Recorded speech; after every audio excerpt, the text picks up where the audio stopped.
Good morning guys. Cooking time.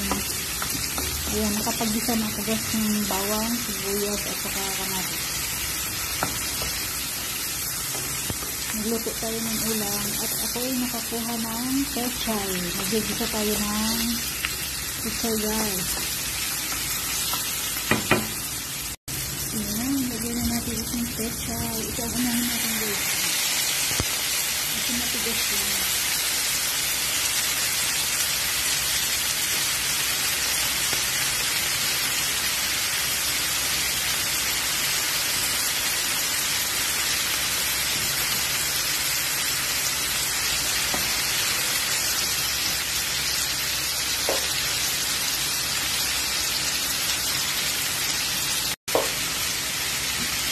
Lagyan natin guys ng konting toyo.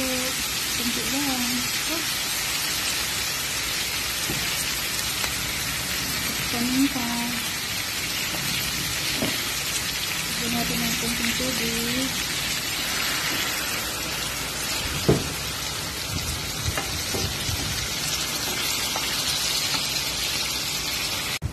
Ayan, ilagyan na natin ito guys.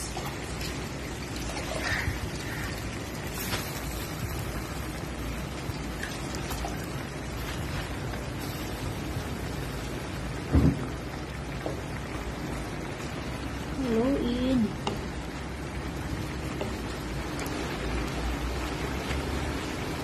Malit ang kawali ko guys.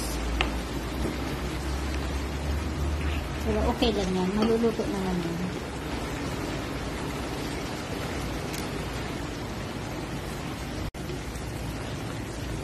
At ito na nga guys. Ilalagay ko na ang prito.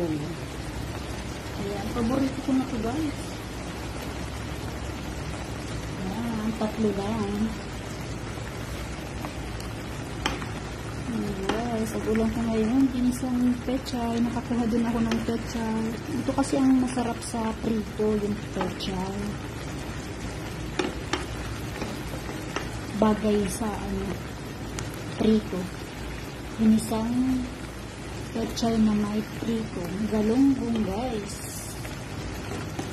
Ayan. Ito na yun guys. Diba sarap yung guys, healthy pa. Super healthy kaya ang pechay.